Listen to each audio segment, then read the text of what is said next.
That committee will be jointly appointed by the Board of Supervisors and the mayor.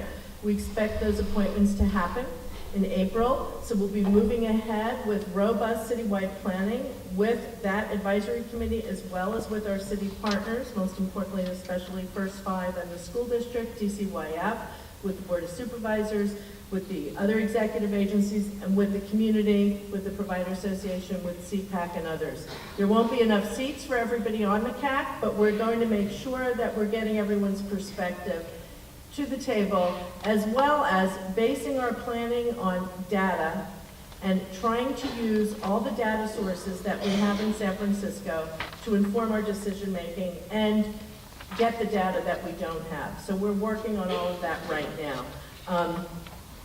I want to acknowledge the staff from the office that are here today. We couldn't do our work without our great team.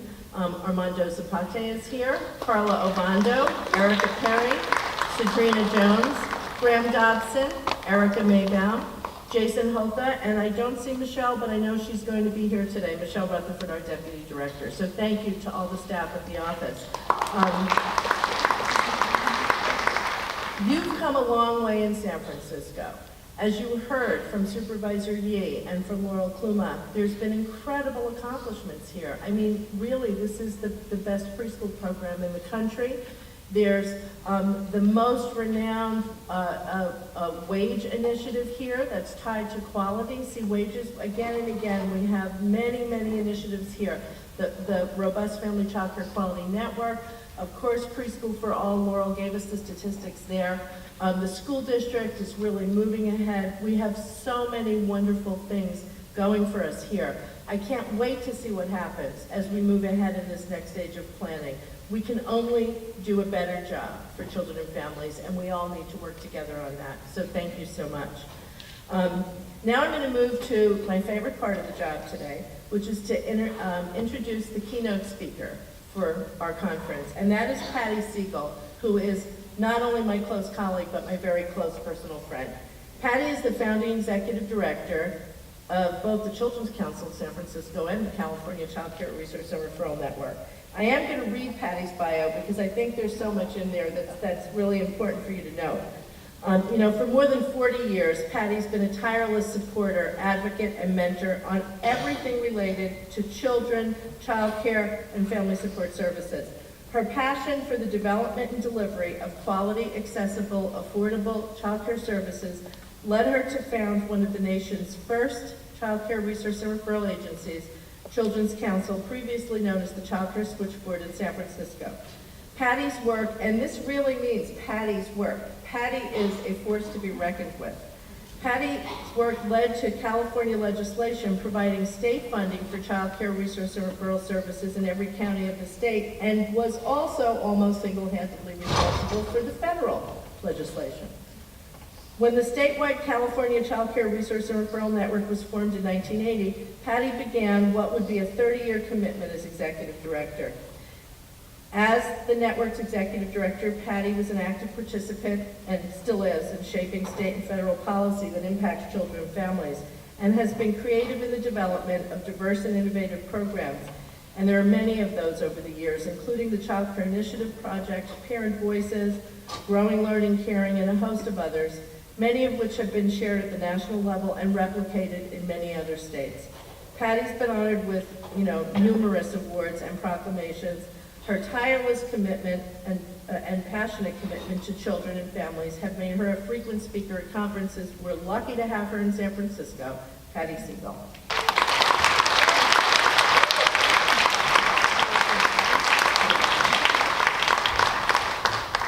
Well, thank you. This is really like coming home, although I've never left San Francisco. And hopefully today what I can do is bring a little bit of the things that I've learned on my path in the early childhood world over these last 45 years. And it's easy for me to remember because that's how old my oldest child is. Probably what isn't in that bio and what is the most important part of my life are my own children and my 4 grandchildren. And I'm happy to say that all 3 of my kids grew up in wonderful childcare settings in San Francisco, family childcare homes, childcare centers, Big shout out to Cross-Cultural and Pacific Primary back in the day. But more recently, my 4 grandchildren, Declan, who's 8, Kaio, who's 6, Una, who's 3, and Thiago, who's almost 18 months, have benefited, 2 of them, from the wonderful Preschool for All program here in San Francisco, from great family child care to wonderful center-based care, infant toddler, rare, wonderful care where my little Thiago goes down in City Hall.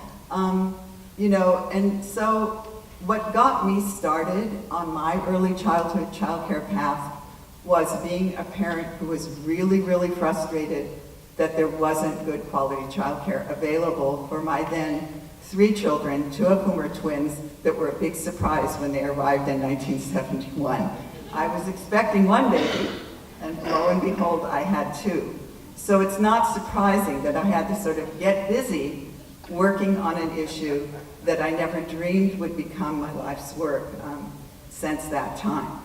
And so one of the first things that I did when Tara and Kelsey were babies was organize a group of parents who I live in the Inner Sunset, lived in 3 different parts of the Inner Sunset, but always there. Sally Large is a neighbor up on 12th now. But when I had a little play group that started in 1970, and it was on 4th Avenue, and if you know where Lincoln Way is, you know, how many people know where the children's playground is?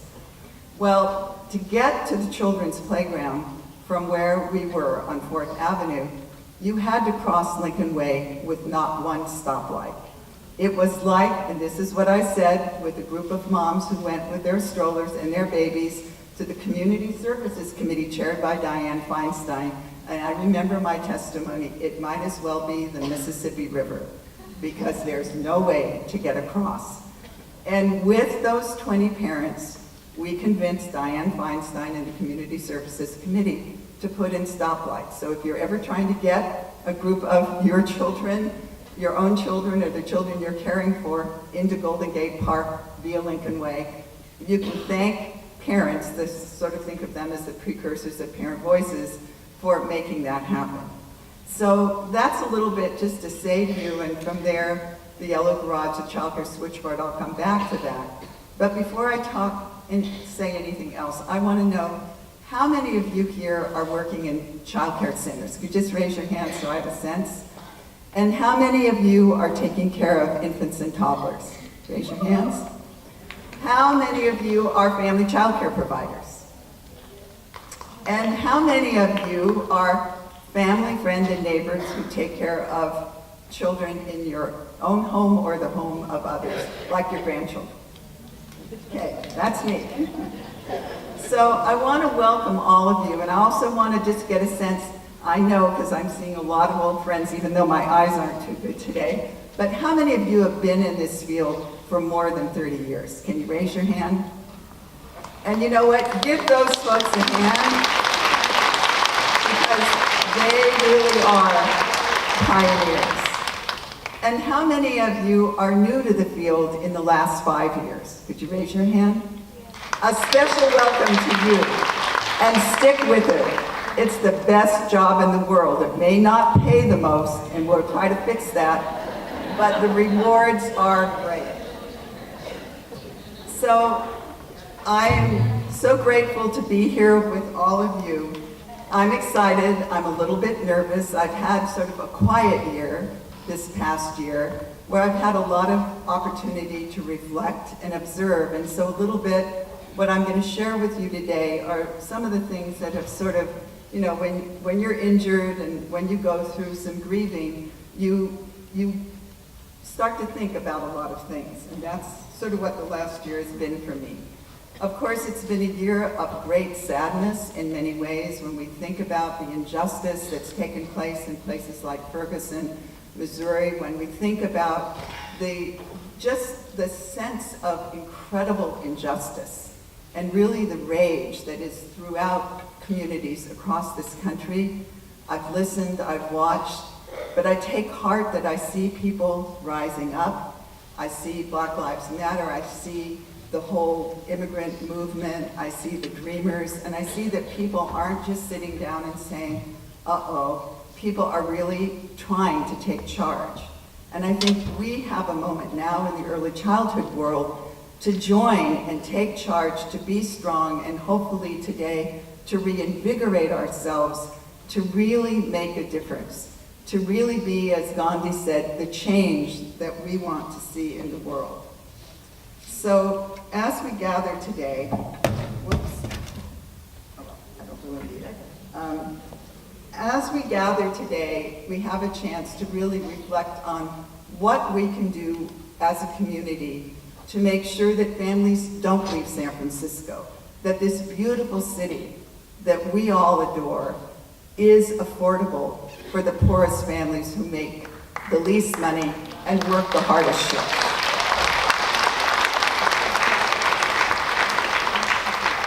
Okay, I'm grateful for the new year. I'm especially grateful that we're almost Gam Hei Fa Choi, celebrating Chinese New Year's. There's never too many New Years for me.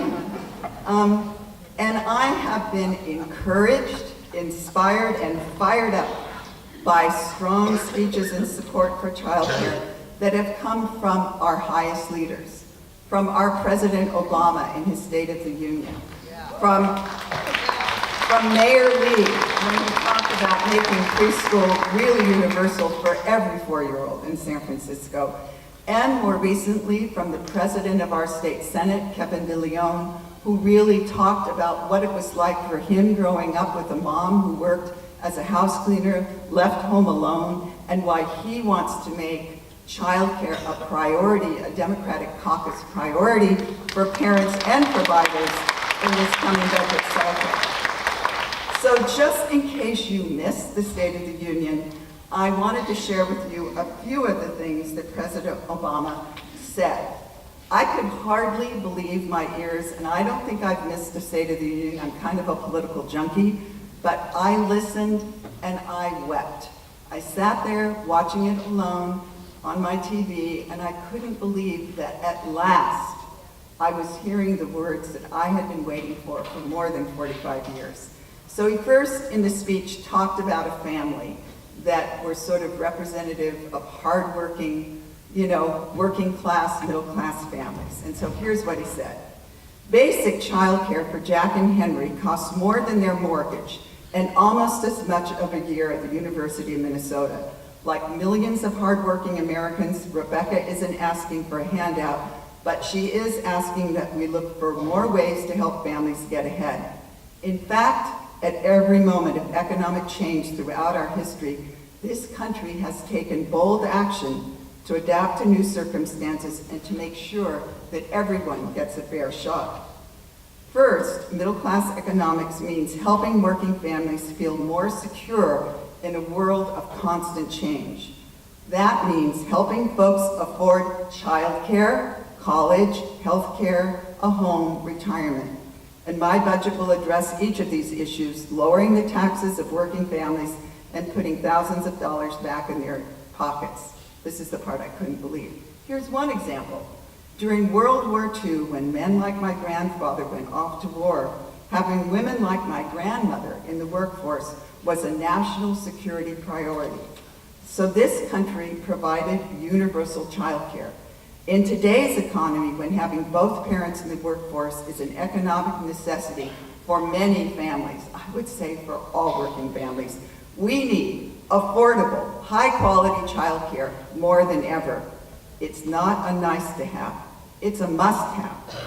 It's time we stop treating child care as a side issue or a women's issue and treat it like a national economic priority that is for all of us.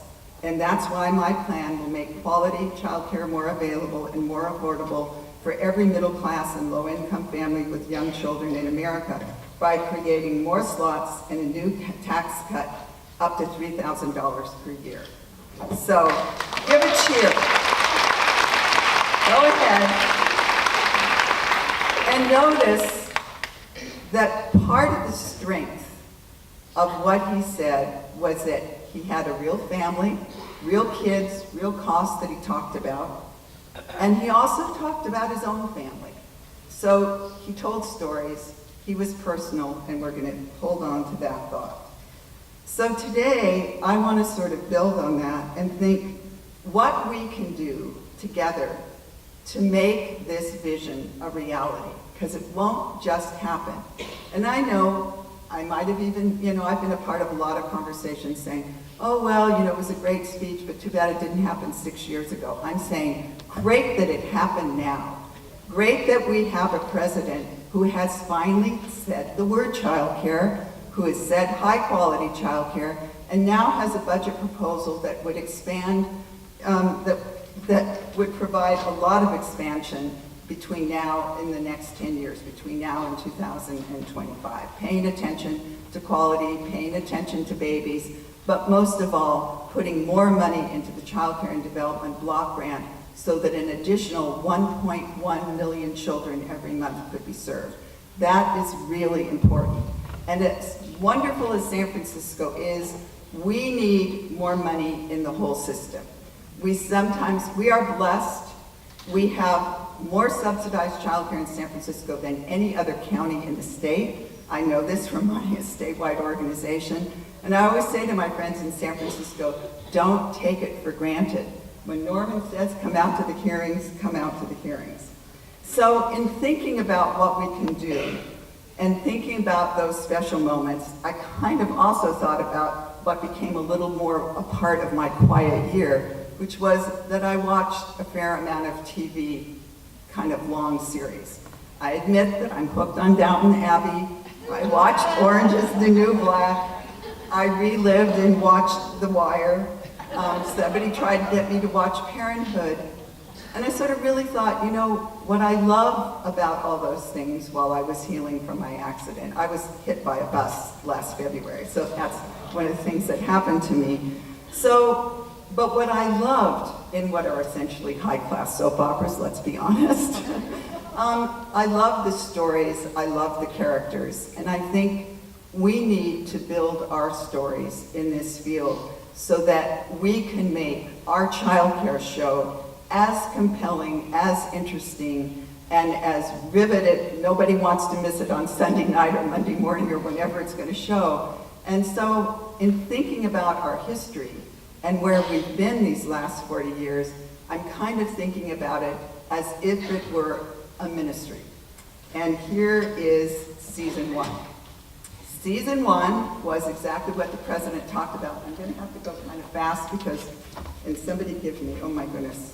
Okay, Sarah, can we go a little over because we're really late, but oh well. So season 1 was World War II, 1942, the Lanham Act.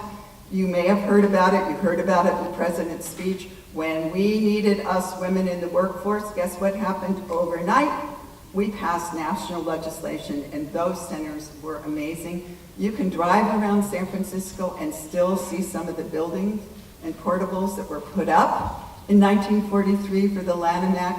But what I want you to take away about the Lanham Act isn't just that it was a wonderful program, because in most parts of the country, unfortunately, at the end of the war, when the men came home, those who didn't die, when the men came home, they didn't think we needed childcare anymore, except that a group of parents in Santa Monica and a wonderful, wonderful director of the Santa Monica Unified School District Children's Centers said, wait a minute, we still need childcare.